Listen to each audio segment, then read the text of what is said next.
They circled like vultures with prepared attacks, dismissing her arguments before she could speak. Her measured response dismantled their narrative piece by piece, leaving their rehearsed talking points suddenly irrelevant. They thought they would humiliate her on live television. Instead, Karoline Leavitt left them speechless with a response no one saw coming. The studio of The Nightcap with Trevor Rhodes hummed with the familiar energy of pre-show excitement. Stage lights cast a blue glow across the polished set as makeup artists made final touches. Production assistants scurried between tasks, and the live audience buzzed with anticipation. They had come for the usual formula: clever monologues, political jabs, celebrity interviews, and the weekly panel segment where guests from opposite sides of the aisle supposedly engaged in thoughtful debate. But everyone knew what really happened on these panels, especially when a conservative was invited. It wasn't about dialogue. It was about entertainment, about watching someone being thrown to the wolves for the audience's amusement. Tonight's guest was different, though. At just 25 years old, Karoline Leavitt had already served as a White House assistant press secretary, run for Congress as the youngest Republican candidate in the country's history, and emerged as one of conservatism's rising voices. She was articulate, composed, camera-ready, and completely unafraid of hostile territory, which was exactly what awaited her. Backstage, Trevor Rhodes reviewed his notes, a smirk playing at the corners of his mouth as he highlighted questions designed not to understand her positions, but to make them seem ridiculous, to provoke a reaction, to create a viral moment at her expense. "She's so young," he said to his head writer, who hovered nearby, clutching a coffee. "This should be easy. She'll either get emotional or try to seem tougher than she is. Either way, we win." The writer nodded in agreement. "The panel's prepped too. They know the angles. Jason's got those unemployment stats to counter her economic talking points, and Melissa's ready to go after her on women's issues." Trevor grinned.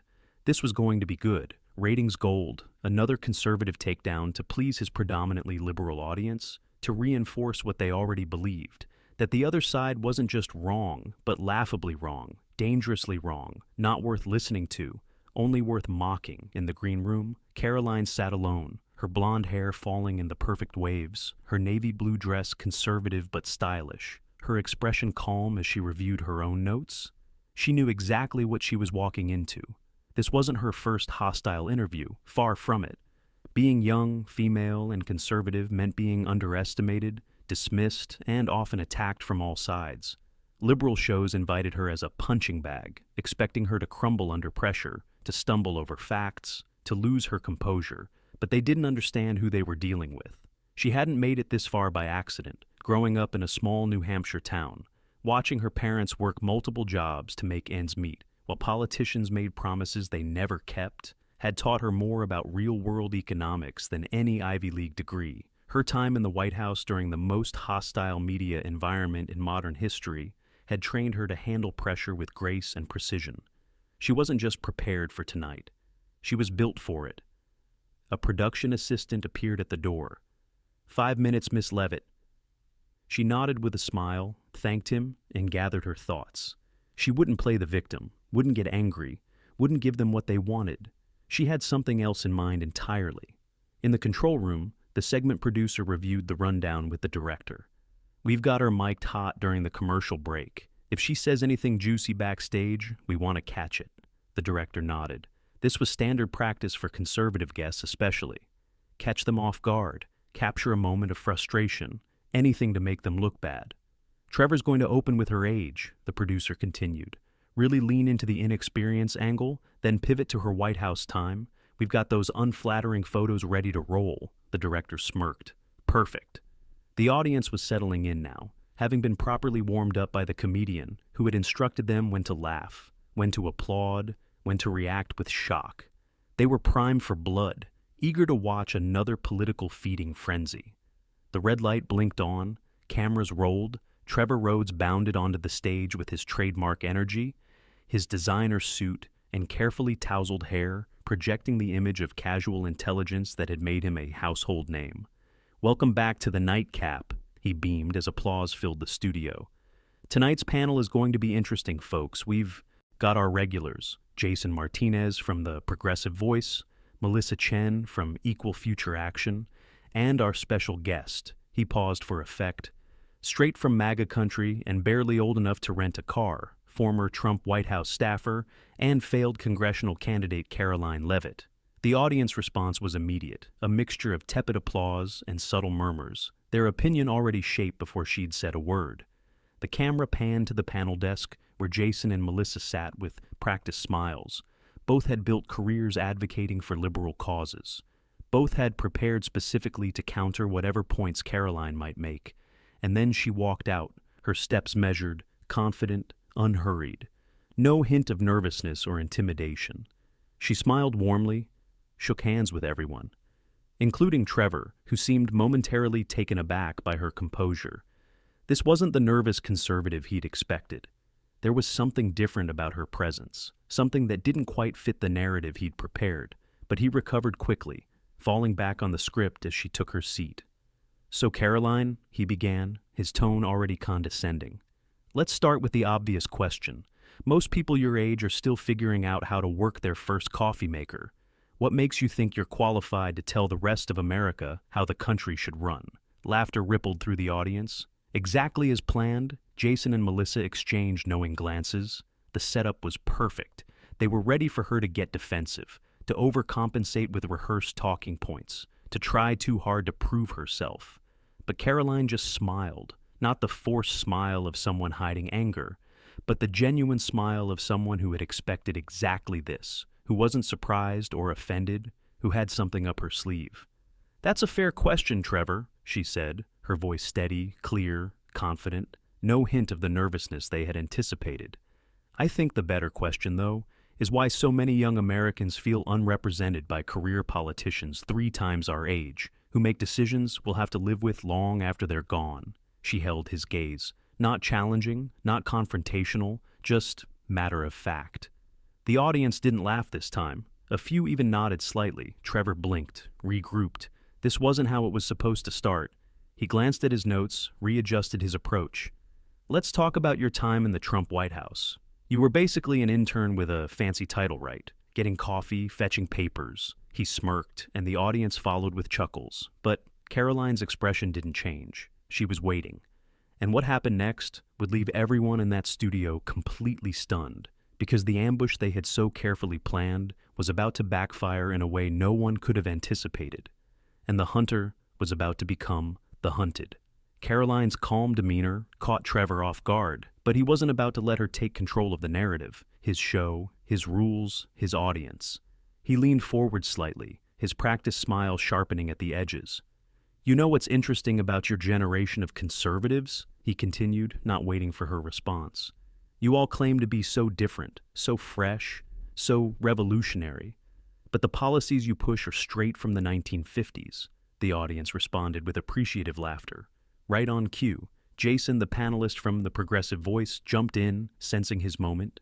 "Exactly," he said, adjusting his glasses. "Karoline wants to talk about representation, but she's advocating for tax policies that would hurt the very young people she claims to speak for." He shuffled through some papers on the desk, a theatrical gesture to suggest he had data that no one would actually examine.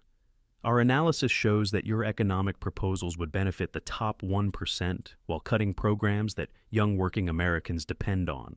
He looked at her with the smug certainty of someone who didn't expect to be challenged. Melissa, the other panelist, nodded along, her expression a carefully crafted mix of concern and condescension. "And let's talk about what young women really need," she added, leaning forward, "because rolling back reproductive rights and opposing equal pay legislation isn't exactly looking out for our future." The studio lights seemed to intensify, focusing the attention on Karoline, outnumbered 3-1. The dynamic exactly as planned, the audience watching eagerly, waiting for her to falter, to get defensive, to make the mistake they all anticipated. Trevor sat back slightly, satisfied with how things were unfolding. The ambush was proceeding exactly as designed, a coordinated attack from multiple angles. No time for thoughtful responses, just accusations, statements framed as facts, and subtle personal jabs, all designed to provoke an emotional reaction. "And let's not forget," he added, his tone dripping with sarcasm, "you worked for an administration that many consider the most divisive in modern history. How does that square with your concern for young Americans' futures?" The question wasn't really a question. It was a trap, no matter how she answered. She would be caught defending something his audience had already decided was indefensible. A producer in the control room grinned. "She's getting rattled," he said to the director. "Zoom in, camera 2, catch that eye twitch." But there was no eye twitch, no signs of agitation, no defensive posture. Karoline sat with perfect posture, her expression attentive but not tense, as if she were simply waiting for them to finish their prepared attacks. The producer frowned slightly. This wasn't going according to plan. Back on stage, Trevor decided to escalate. "You ran for Congress at 24 and lost by, 8 points? Doesn't that suggest voters saw through this whole young conservative prodigy act?" A low murmur rippled through the audience. Even they could sense the attack had turned personal, was becoming less about politics and more about publicly humiliating a guest. But Trevor wasn't done. "I mean, let's be honest, you're telegenic, you've got the look that conservative media loves, but at the end of the day, aren't you just repeating talking points crafted by the same old guard of the GOP? He gave a knowing look to the audience, inviting them to join in, reducing her to nothing more than a pretty face, a puppet with no original thoughts. The implication was clear and deliberate. She hadn't earned her position. She was simply a useful tool, an attractive vessel for outdated ideas. Jason and Melissa exchanged glances. Even they seemed slightly uncomfortable with how explicitly gendered the attack had become, but neither intervened. The silence stretched for a moment, the studio suddenly feeling different, as if the energy had shifted, as if everyone sensed they had crossed a line from political debate into something uglier. The camera operator zoomed in on Karoline's face, expecting to capture hurt, anger, humiliation, the money shot they had been waiting for.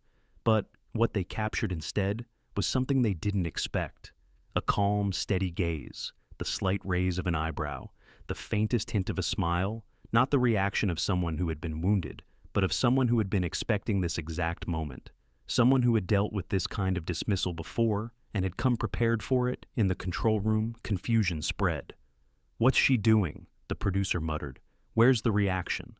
Trevor felt it too, the unsettling sense that his calculated attack had somehow missed its mark, that he was not in control of this segment the way he usually was.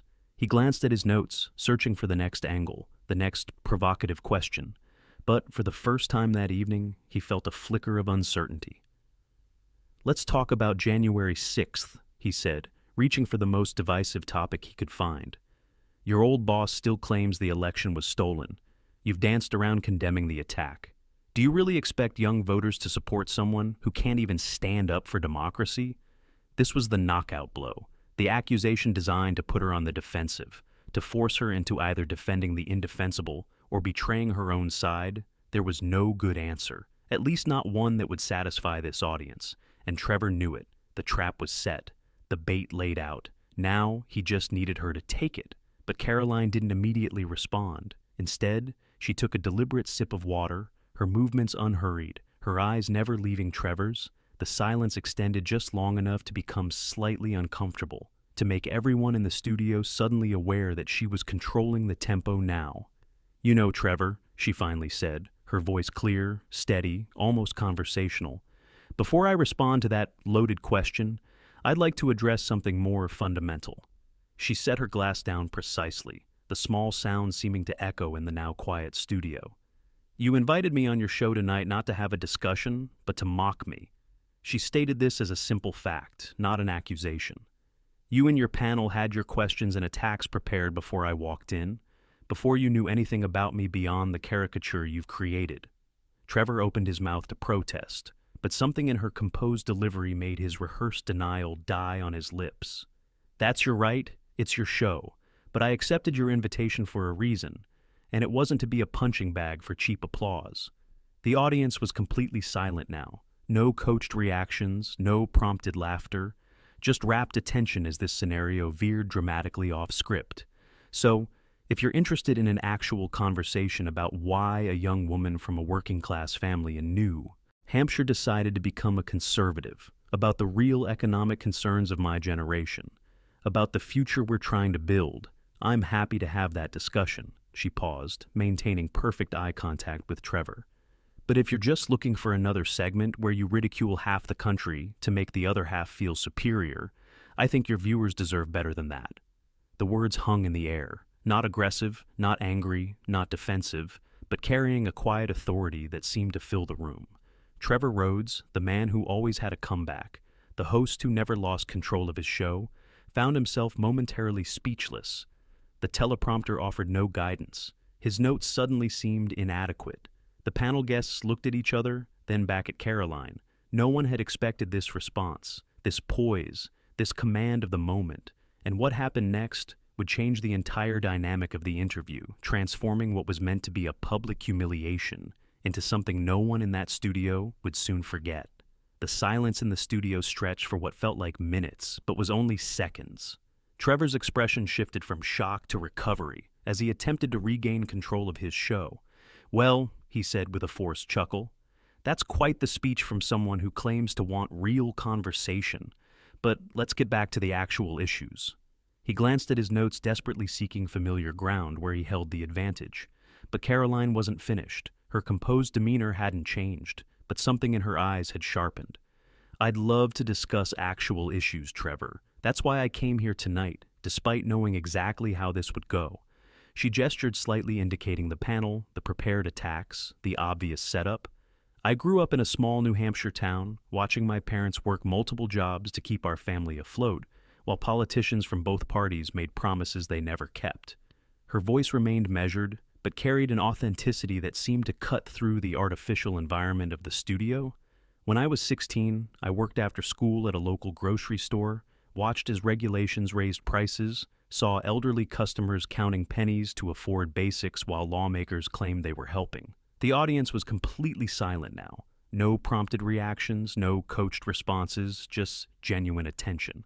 "When I was in college, I saw friends drowning in debt for degrees that couldn't get them jobs while being told more government programs were the only answer, despite being what got us here in the first place."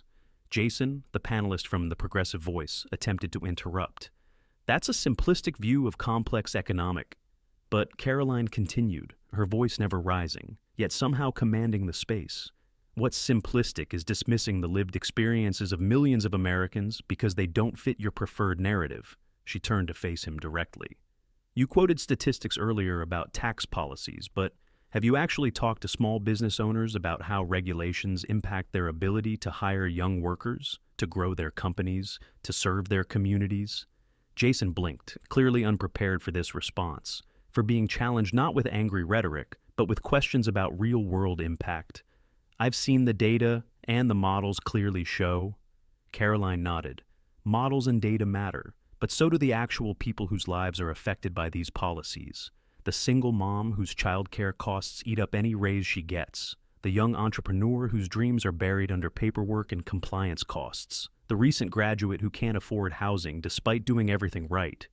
The camera panned across the audience, capturing expressions that had transformed from amusement to attention. Some even nodding in recognition. Trevor sensed his show slipping away from him, the segment veering dangerously off script, from mockery to an actual exchange of ideas. "Let's get back to my question about January 6th, he interjected, his tone sharpening. "Your deflection is noted, but our viewers deserve an answer about where you stand." It was a calculated move, a return to division, to controversy, to the comfort zone where his audience knew who to cheer and who to boo. Karoline turned back to him, her expression unchanged. "I've condemned political violence consistently on every occasion, regardless of who perpetrates it, whether at the Capitol on January 6th, in cities during the summer of 2020, or anywhere else at any time." She held his gaze steadily. "But I notice you only ask about one instance, never the others, which suggests you're less interested in my actual principles than in scoring points." Trevor's jaw tightened visibly. This was not how these segments usually went. Conservative guests typically took the bait, got defensive, got emotional, got angry. They didn't calmly dismantle the premise of the questions themselves. Melissa decided to jump in, attempting to redirect to her area of expertise. "Let's talk about women's issues. You oppose reproductive rights legislation that would protect young women's futures." She delivered this with practiced concern, the talking point she had used countless times in countless interviews. Karoline turned to her, expression thoughtful. "I believe in protecting all human life, including the unborn, That's a principle I don't apologize for. Before Melissa could respond with her prepared rebuttal, Karoline continued, "But I also believe we need better support systems for mothers, for families, for children after they're born. Something both parties have failed to prioritize." She leaned forward slightly. "The binary framing that women can only succeed if they can terminate pregnancies isn't just false. It's insulting to women who deserve better options, better support, better policies that don't force impossible choices." Melissa seemed momentarily flustered. This wasn't the typical pro-life response she was equipped to counter. Studies clearly show access to abortion is economically beneficial for women's careers. "And that," Karoline interjected, her voice still calm but carrying unmistakable conviction, "is exactly the problem with how we approach these issues. We reduce human lives to economic calculations. We tell women their success depends on ending the lives of their children instead of building a society that supports both." The studio had grown unnaturally quiet. Even the production team behind the cameras seemed transfixed by the unexpected turn this segment had taken. Trevor glanced off stage seeking guidance from his producer, who appeared equally stunned. "You make everything sound simple," Trevor said, attempting to regain footing. "But these are complex issues with nuance that your black and white conservative view fails to account for." It was a desperate attempt to reframe the conversation, to push her back into the defensive position where he could regain control, but Karoline just nodded, acknowledging his point. "You're right. These are complex issues. They deserve thoughtful discussion, not oversimplification, not caricatures, not the performative debate we typically see on TV." Her gaze swept across the panel, the audience, the cameras. "That's actually why I accepted your invitation, despite knowing the reception I would receive, because until we start having real conversations across political divides, nothing will improve." Trevor's expression flashed with momentary recognition, a glimpse of unexpected respect, quickly masked by professional detachment. The producer's voice crackled in his earpiece. "Wrap this up. We need to break." But Trevor hesitated, sensing something important was happening, something genuine breaking through the usual performative conflict. "You mentioned your background earlier," he said, his tone noticeably different, less confrontational, more curious. "How does someone from a working-class family in New Hampshire end up as the spokesperson for a movement many see as serving the wealthy?" It was still a loaded question, but delivered with what seemed like actual interest in her answer. Karoline recognized the shift, subtle as it was. "Because I've seen firsthand how policies crafted by well-intentioned bureaucrats hundreds of miles from our communities often hurt the very people they claim to help." She spoke directly to the audience now. Not just Trevor, not just the panel, but to the people watching at home. "I saw how overregulation killed local businesses, how high taxes prevented my parents from getting ahead, despite working constantly, how government programs created dependency instead of opportunity." She paused, her conviction evident, but never strident. "I believe in people more than systems, in communities more than bureaucracies, in opportunity more than guarantees. Not because it benefits the wealthy, but because I've seen it lift people up who were told they had no chance." The camera zoomed in, capturing her expression, the quiet confidence, the unmistakable authenticity that had transformed the entire atmosphere of the show. "And I believe young people deserve a voice in these conversations, even when, especially when, that voice challenges prevailing narratives." What happened next would stun everyone, from the control room to the studio audience, to viewers at home, as the segment that began as an ambush transformed into something none of them expected. A moment of genuine connection that would leave Trevor Rhodes and his panel completely reevaluating their approach, not just to this guest, but to the entire premise of their show. The control room erupted in silent panic, directors and producers exchanging frantic glances as the segment continued its unexpected trajectory. "Cut to commercial," someone whispered urgently, but the producer shook his head. "We can't. It looks like we're running scared. Let it play out. We'll edit for the podcast version." On stage, Trevor attempted one final redirect, one last effort to regain the upper hand. "Let's address the elephant in the room," he said, leaning forward aggressively. "You represent a movement that many young voters, especially women and minorities, view as fundamentally regressive. How do you square that circle?" He delivered the question with the confidence of someone who believed he'd finally found the unanswerable challenge, but Karoline's calm demeanor never wavered. That's the narrative pushed by much of the media, she acknowledged, but the reality on the ground is far more complex and interesting. She adjusted her position slightly, her posture open, confident but never confrontational. I've spoken on college campuses across the country, and what I've found may surprise you. Her voice carried a quiet certainty that commanded attention. Young people aren't a monolith. They don't all think the same, despite how often they are portrayed that way. A few audience members nodded, perhaps students themselves who recognized the truth in her words. Many are questioning the promises they were made about college, about careers, about the future. They're drowning in student debt. They can't afford housing. They see their parents struggling with inflation, and they're open to different approaches, different solutions, different perspectives. Jason scoffed audibly. That's not what the polling shows. Young voters overwhelmingly reject conservative policies. Karoline turned to him with a thoughtful expression. Polling depends entirely on how questions are framed, on who's asking, on what options are presented. She maintained her measured tone, never rising to his obvious provocation. When you ask young people if they support lower taxes, more jobs, stable prices, the chance to own homes, start families, build wealth, the response is overwhelmingly positive. She looked directly at the audience now, connecting with them in a way that bypassed the panel entirely. The issue isn't what we want for America, it's how we believe we get there, and that's a conversation worth having, without dismissing either side as stupid or evil. Trevor felt the ground shifting beneath him. This segment, planned as a predictable takedown, had become something else entirely, something that didn't fit neatly into the boxes his show typically provided.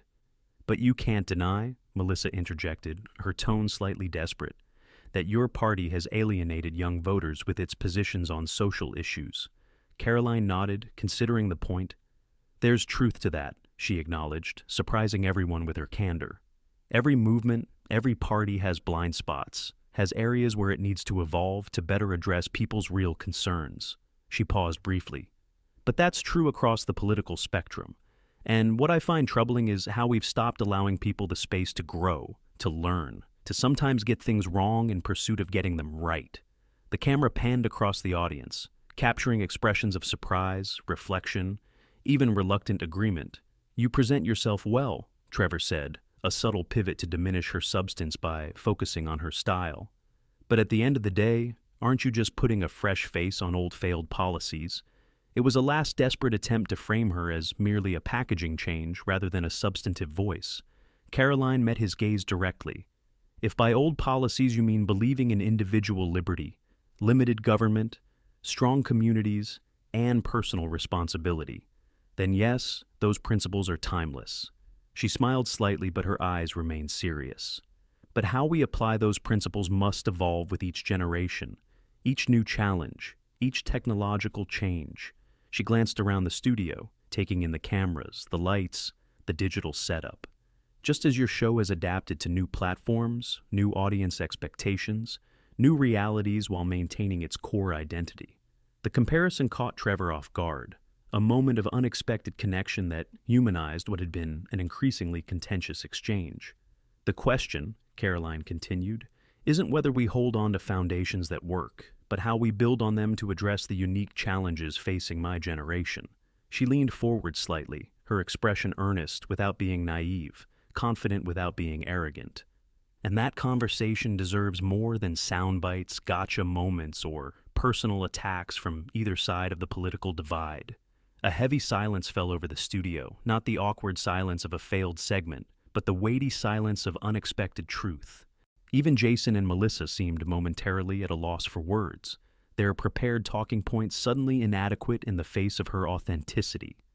The director in the control room whispered, "Are we still doing this? Is this actually working?" The producer nodded slowly, almost in awe. "The social engagement is exploding. This is resonating. Keep rolling." Trevor sensed it too, the unusual energy in the studio, the audience leaning forward, not for the promised blood sport, but for something rarer in political discourse, genuine exchange, honest reflection, real conversation.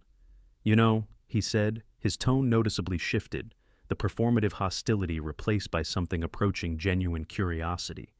"You're not what I expected." It was an admission few would have predicted from the typically unflappable host. "I get that a lot," Karoline replied with a warm smile that reached her eyes. "Most people aren't what we expect when we actually listen to them instead of the caricatures we create."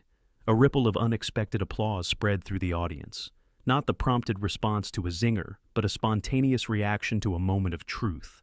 Trevor glanced at his watch, then at the teleprompter, which offered no guidance for this unscripted territory. "We need to take a break," he said finally. "But I'd like to continue this conversation when we come back." The camera pulled back, capturing the panel, the unexpected respect that had replaced the planned confrontation. The red light blinked off, signaling commercial, but the energy in the room remained electric as crew members rushed to adjust microphones, refresh water glasses, prepare for the next segment. In the brief pause, Karoline remained composed, not celebrating, not gloating, simply present in the moment, aware of what had just happened, but focused on what came next. A production assistant approached timidly. "That was unexpected," she whispered, adjusting Karoline's microphone. "But really powerful, thank you." Karoline smiled in acknowledgement as Trevor leaned over during the break, his on-air persona momentarily set aside. "You know," he said quietly just between them, "we did have a different plan for how this segment would go." Karoline nodded. "I know." Her response carried no resentment, no accusation, just understanding. "It happens every time. Trust me, I'm used to it." Trevor's expression flickered with something that might have been respect, might have been regret. "Maybe that's the problem," he admitted. "Maybe we're all too used to it." Before she could respond, the director called, "30 seconds, back from break." Crew members scattered, cameras repositioned, and the moment of private honesty gave way to professional focus. But something had fundamentally changed in that studio that night. A segment designed to mock and dismiss had transformed into something unexpectedly authentic, and as the red light blinked back on, no one, not Trevor, not the panel, not the audience, not even Karoline herself, could have predicted what would happen next.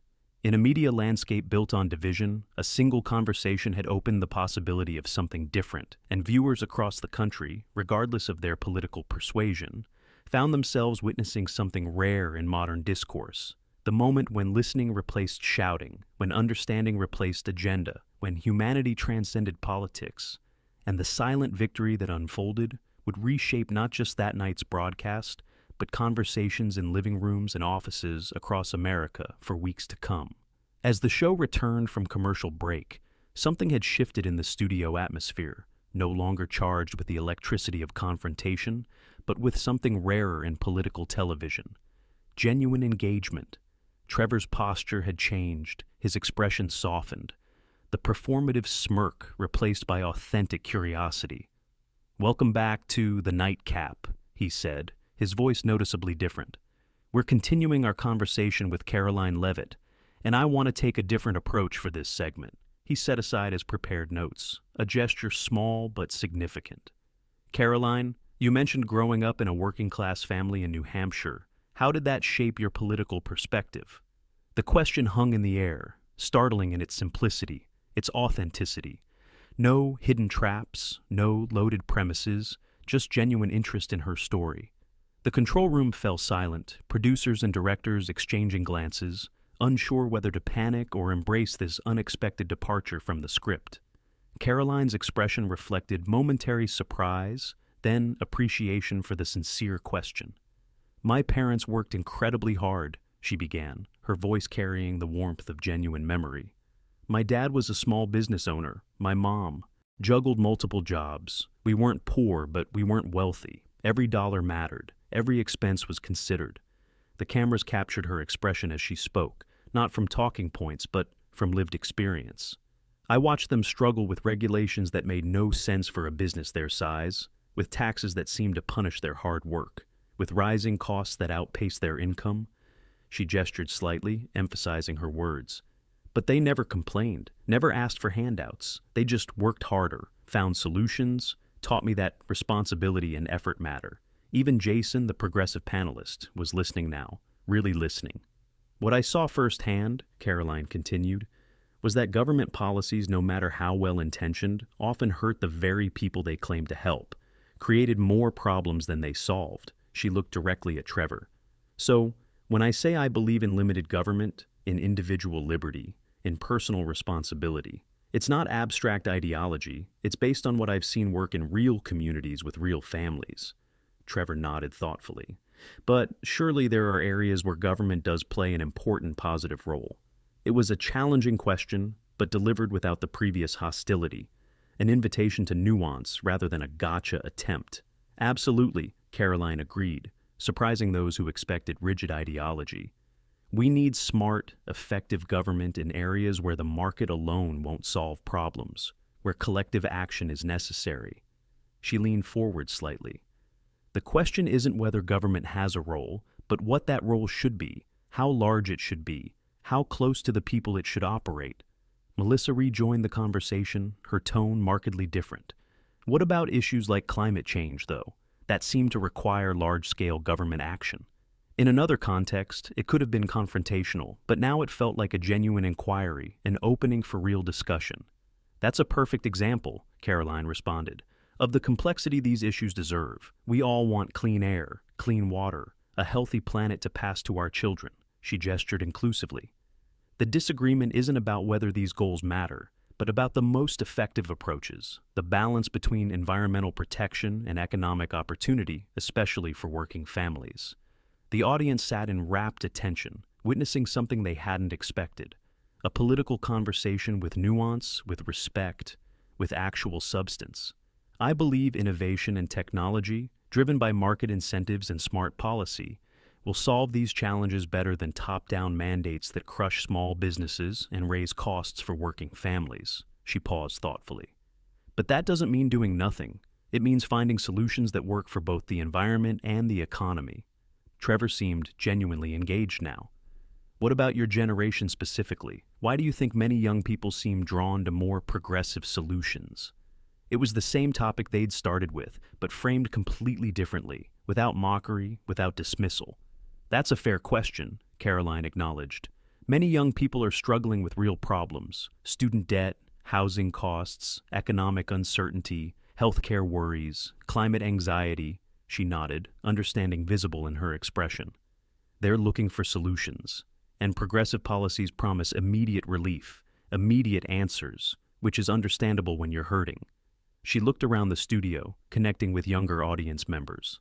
The difference is, I believe many of those policies, while well-intentioned, will create bigger problems, will limit opportunity, will reduce freedom, will make government more powerful than people. She straightened slightly, conviction in her posture.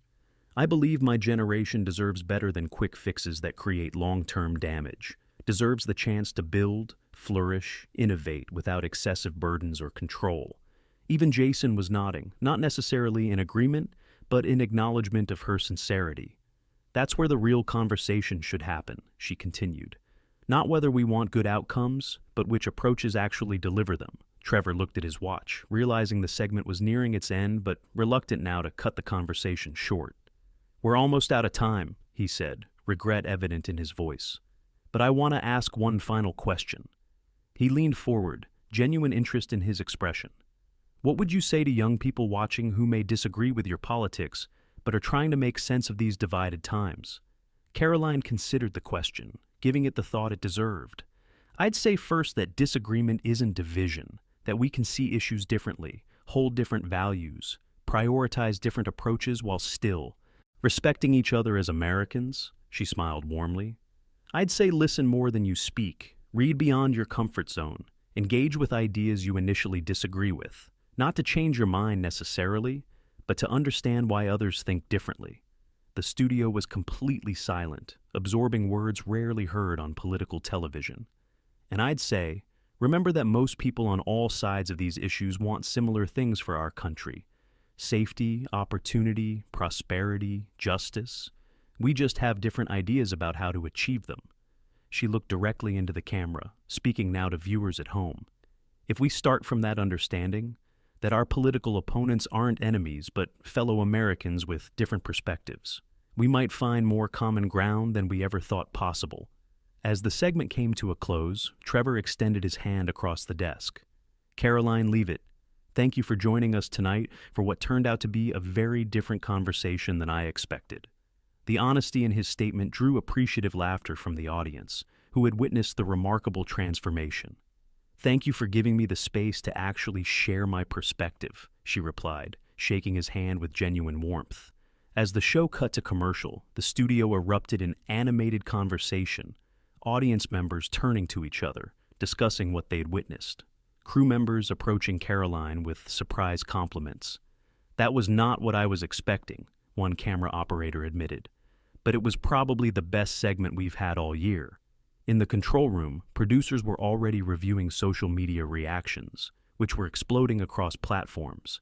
This is going viral, one said in disbelief. But not for the reasons we planned, Melissa approached Karoline as she gathered her notes. We disagree on almost everything, she said with unexpected candor. But I appreciate how you handled this tonight. It's given me something to think about. It wasn't agreement, it wasn't conversion, but it was something perhaps more valuable. Genuine respect across political differences. As Karoline prepared to leave the studio, Trevor approached, away from the cameras, away from the performance. I owe you an apology, he said quietly. We invited you here for the wrong reasons, prepared all the wrong questions, expected all the wrong answers. Karoline smiled, understanding in her expression. It happens more often than you'd think, she replied. Maybe that says something about the state of our political discourse.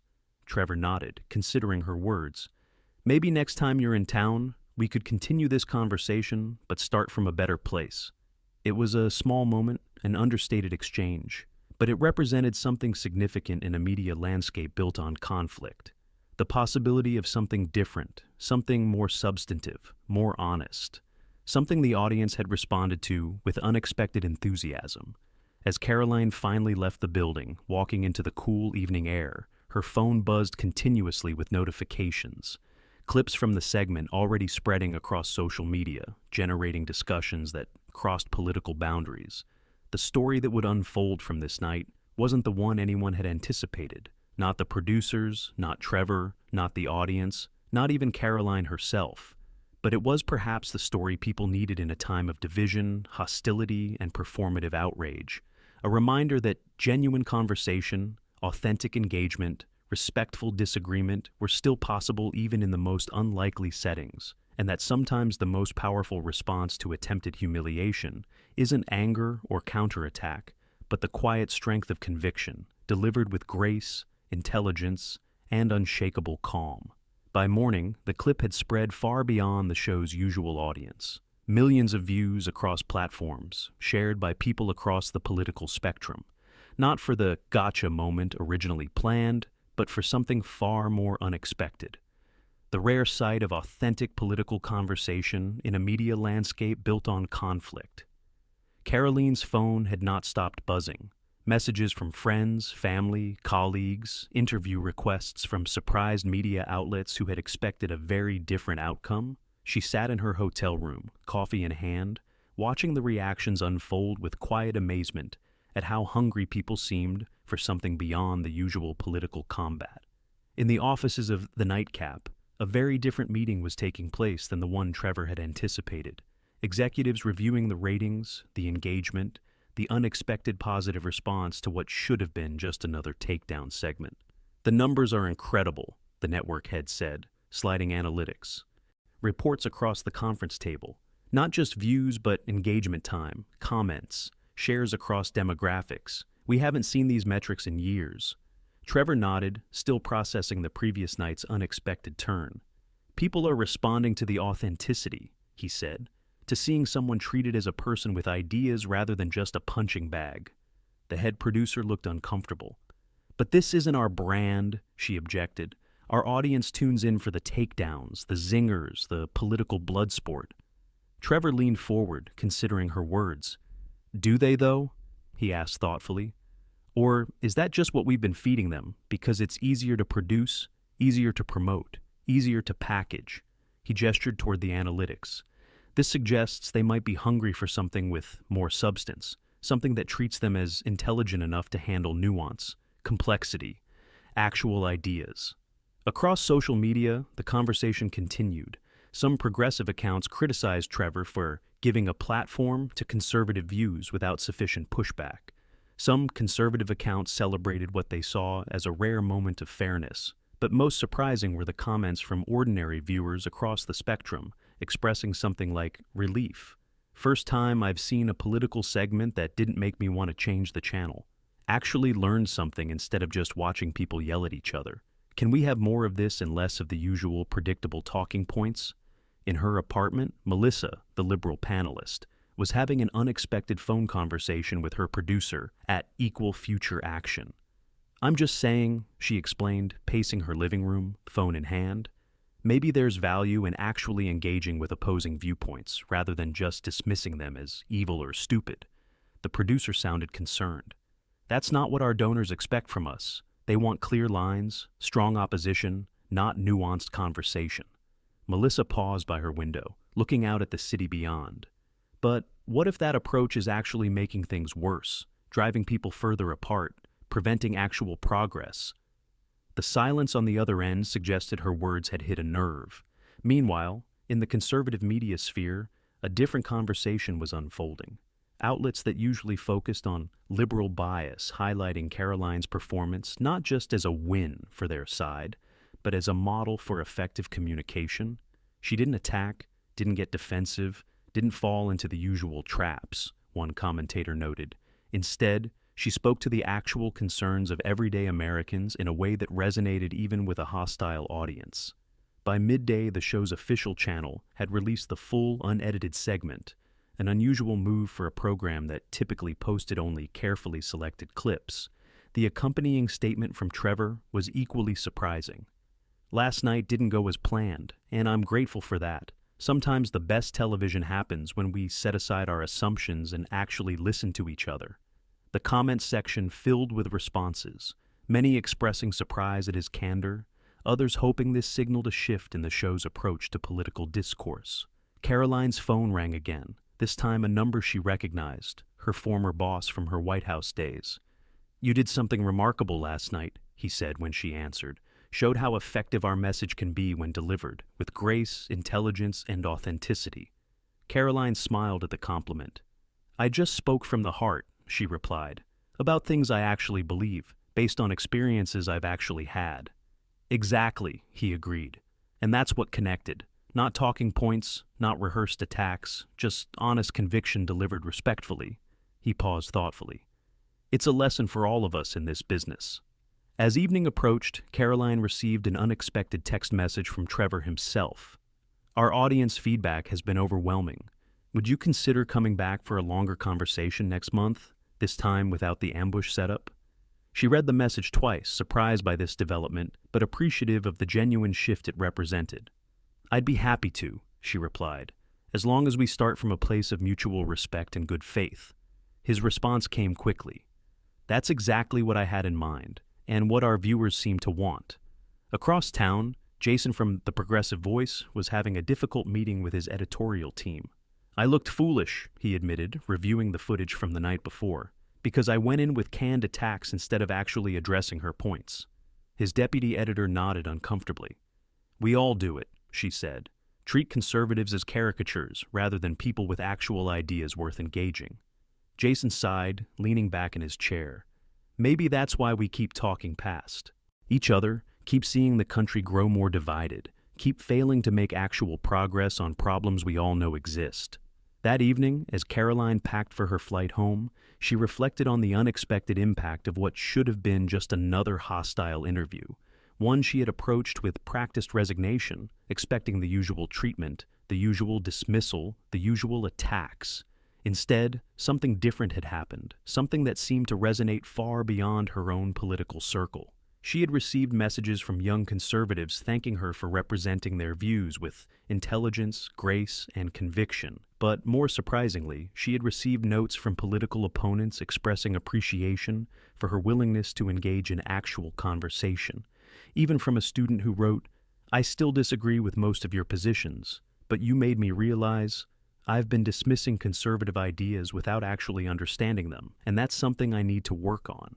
It wasn't about changing minds or winning converts. It was about something more fundamental, more necessary in a divided nation. The possibility of disagreeing without dehumanizing, of recognizing the humanity on the other side, of finding ways to talk across differences rather than simply shouting into echo chambers. As her phone buzzed with another notification, another request for an interview, another message of support, Karoline realized something important had shifted, not just for her career, but perhaps, in some small way, for the broader conversation.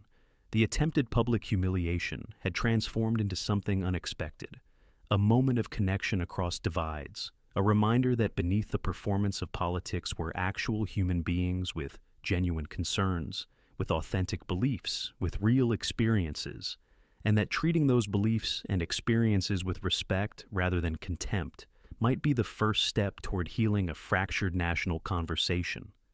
The lasting impact wouldn't be measured in viral clips or social media mentions, but in the subtle shift in how people engaged, in the possibility that even in the most divided times, genuine conversation remained possible, that beneath the noise and fury of political combat was a quieter, more meaningful exchange waiting to be rediscovered. If this story resonated with you, if it made you reconsider how you engage with those you disagree with politically, share it with someone on the other side of the issues that divide us, because sometimes the most powerful response to a world of shouting is the quiet courage of listening with an open mind and a generous heart. Like, subscribe and comment below, with a time when changing how you listened changed what you understood about someone you disagreed with. Because in our divided times, those moments of connection might be the bridge we most desperately need. 1 month later, Karoline Leavitt walked back into the studio of The Nightcap with Trevor Rhodes. The same building, the same set, the same host. But everything else had changed. This time, there was no ambush planned, no gotcha questions prepared in advance, no panel poised to attack from all sides. Instead, a simple 2-chair setup for an extended one-on-one conversation promised to be substantive, respectful, nuanced, all the things political television rarely was. Backstage, Trevor greeted her with genuine warmth. "Thanks for coming back," he said, extending his hand, which she shook firmly. "Especially after how things started last time," Karoline smiled. "Sometimes the rocky beginnings lead to the most interesting journeys." He nodded, appreciating her lack of resentment, her willingness to move forward. "The response to your last appearance has been unlike anything we've seen before," he admitted as they walked toward the set. "It's changed how we're approaching these conversations entirely." The studio audience was different too, not primed for conflict, not coached for reactions, but encouraged to listen, to consider, to engage with ideas rather than performances. The energy in the room was focused, attentive, the quiet anticipation of substance rather than the eager bloodlust of spectacle. As the cameras prepared to roll, Trevor settled into his chair across from Karoline. "No ambush this time," he promised, his tone light but his meaning serious. "Just a real conversation about real issues affecting real Americans." Karoline nodded appreciatively. "That's all I ever wanted." The red light blinked on, cameras rolled, and Trevor Rhodes introduced the segment, not with sarcasm or mockery, but with straightforward respect. "Tonight, we're doing something different. A conversation, not a confrontation, with someone whose perspective deserves thoughtful engagement, whether you agree or not." He turned toward his guest. Karoline Leavitt joins us. Again, this time for an extended discussion about the challenges facing young Americans and competing visions for addressing them. In the control room, producers watched with a mixture of nervousness and curiosity. This format, this tone, this approach was unfamiliar territory for a show built on zingers, takedowns, and viral moments. "Will this actually work?" one muttered, checking social media engagement in real time. "Are people going to stay engaged without the fireworks?" The answer came quickly as comments began flowing, viewers expressing surprise, relief, appreciation for the chance to hear complex ideas discussed without the usual interruptions and attacks. "I can actually hear what she's saying for once. First political segment I haven't had to mute in years. Why isn't all political coverage like this?" On set, the conversation flowed naturally, from economic concerns to cultural divisions, from technology policy to the changing nature of work. Trevor asked questions that sought understanding, rather than weaknesses to exploit. Karoline responded with nuanced, thoughtful answers, acknowledging complexity, avoiding oversimplification. The challenge for my generation, she explained, discussing the housing crisis gripping young Americans, isn't just about affordability, though that's critical. It's about the entire pathway to stability that previous generations could navigate, but now seems blocked at every turn. Trevor nodded, encouraging her to continue. College costs have exploded while the value of many degrees has diminished. Housing prices have soared while wages stagnated. Regulations make building new homes prohibitively expensive, while zoning restrictions limit supply artificially. She leaned forward slightly, emphasizing her point. These aren't just conservative talking points. They're measurable realities affecting millions of young people across the political spectrum who just want the chance to build stable lives. Trevor asked the question differently than before, not to trap or expose, but to understand. So what's the solution from your perspective? What would actually help young Americans facing these interlocking challenges? Karoline considered thoughtfully. It's not one policy or program, she acknowledged. It's a fundamentally different approach to how government interacts with markets, with communities, with individuals. She outlined her vision clearly. Reducing regulatory barriers that prevent housing development, reforming education to create multiple pathways to success beyond just expensive four-year degrees, empowering local communities to solve problems without one-size-fits-all federal mandates, and creating economic conditions where innovation and opportunity can flourish for everyone. Trevor pushed back, not with mockery but with substantive counterpoints. Critics would say market solutions alone haven't addressed these problems, that without government intervention, the most vulnerable will be left behind. It was a fair challenge, delivered respectfully, inviting deeper exploration rather than defensive posturing. That's a legitimate concern, Karoline acknowledged, surprising viewers accustomed to partisan rigidity. Which is why I believe in safety nets for those truly unable to provide for themselves and targeted interventions where markets have failed. She paused thoughtfully. The question isn't whether government has a role, but what that role should be, how extensive, how centralized, how responsive to local conditions. The studio audience listened attentively, not reacting with partisan applause lines, but absorbing, genuinely considering, perhaps even reconsidering previously held positions. As the conversation continued, touching on climate policy, immigration, healthcare, the pattern remained consistent. Disagreement without dismissal, challenge without contempt, the authentic exchange of ideas rather than the rehearsed performance of conflict. In homes across America, viewers watched with an unfamiliar sensation, the feeling of being treated as intelligent enough to handle nuance, complexity, uncertainty, rather than being fed simplified narratives designed only to reinforce existing beliefs. Social media engagement continued to climb, but not with the usual partisan division. Instead, comments reflected something different, something like hunger for this type of discourse. I don't agree with everything she says, but I respect how she explains her positions. First time I've heard the other side's arguments without them being caricatured or dismissed. Can we have more conversations like this, please? As the segment neared its conclusion, Trevor posed a final question. What do you think is the biggest misconception about young conservatives like yourself? Karoline smiled, considering the question. That we're simply repeating old ideas rather than applying timeless principles to contemporary challenges in creative ways, she gestured inclusively. Young conservatives care deeply about the environment, about building inclusive communities, about addressing injustice and inequality. We just believe different approaches will achieve better outcomes for everyone. She leaned forward slightly. And most importantly, we believe that respectful dialogue across differences is essential to finding lasting solutions to the complex problems we all face. As the segment ended, Trevor extended his hand. Karoline Leavitt, thank you for showing us what political conversation can be when we approach it with good faith and respect. The audience applauded, not with partisan enthusiasm, but with genuine appreciation for what they had witnessed. A model of discourse rarely seen yet desperately needed in divided times. Backstage, after the cameras stopped rolling, network executives gathered around monitors, reviewing the unprecedented engagement metrics. This is remarkable, the senior producer said, scrolling through analytics reports. Not just the numbers, but the demographics. We're reaching people who normally turn off political content entirely. Trevor joined them, still processing the impact of what had just occurred. Maybe there's a hunger for this, he said, for conversation rather than combat, for understanding rather than owning the other side. He glanced toward where Karoline was gathering her notes, preparing to leave. Maybe we've been underestimating our audience all this time. As she prepared to depart, Karoline reflected on the journey from that first hostile interview to this thoughtful exchange, how an attempt at public humiliation had transformed into something unexpected, something that seemed to resonate with Americans tired of shouting, hungry for substance, desperate for respect across political divides. The producer approached hesitantly.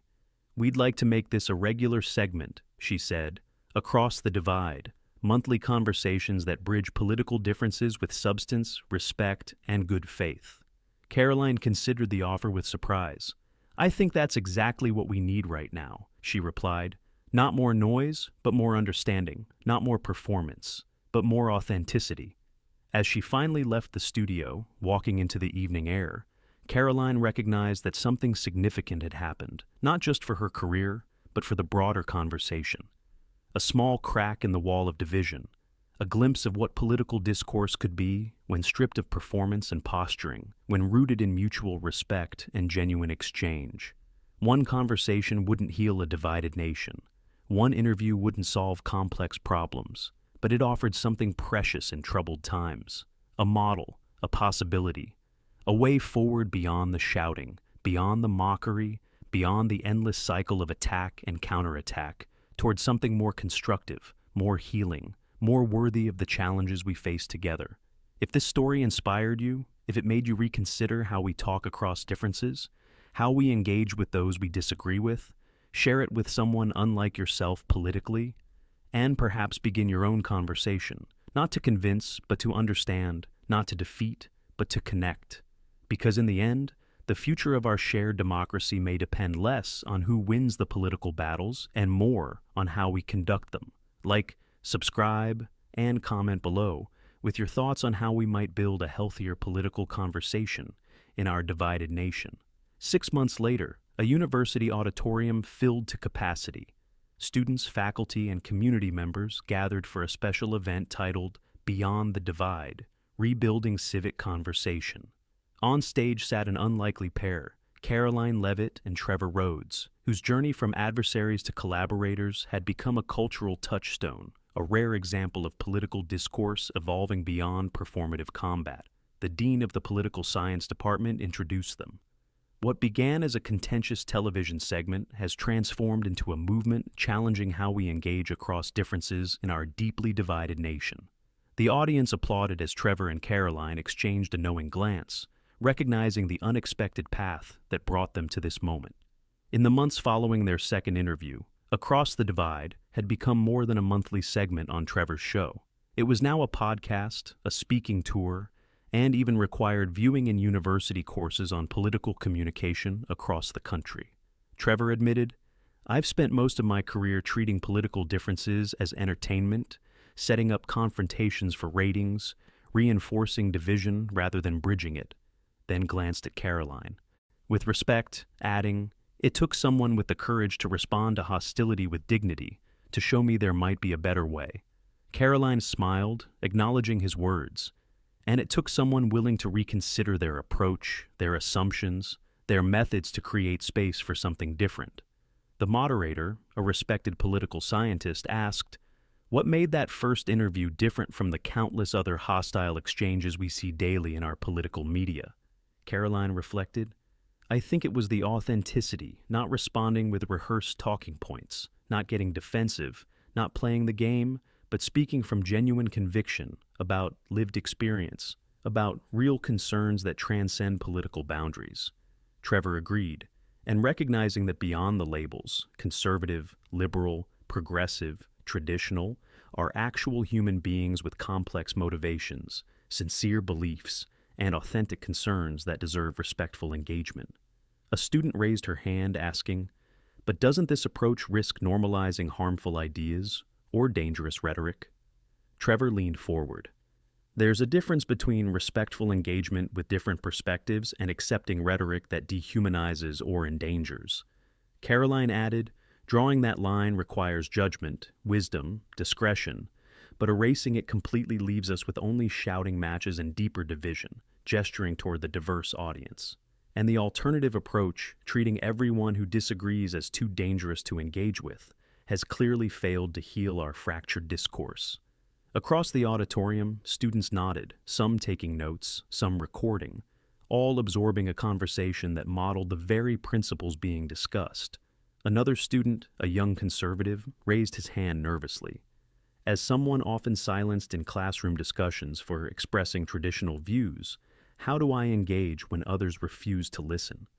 Karoline understood. Lead with your authentic experiences, not with abstract ideology or partisan talking points. Connect your values to tangible concerns that others might recognize or relate to, Trevor added. And approach these exchanges with genuine curiosity about why others believe what they believe, rather than merely seeking to convert them to your own position, smiling slightly. It's amazing how listening changes the dynamic of political conversation. A professor near the back stood up. But isn't there an asymmetry in our politics that makes this approach naive when some refuse to engage in good faith? Trevor nodded, acknowledging the challenge. Of course, there will always be those on all sides of the political spectrum who prefer combat to conversation, who see compromise as betrayal, who view politics as war by other means. Karoline leaned forward. But we've discovered something interesting in these 6 months of conversations across deep political divides, gesturing inclusively.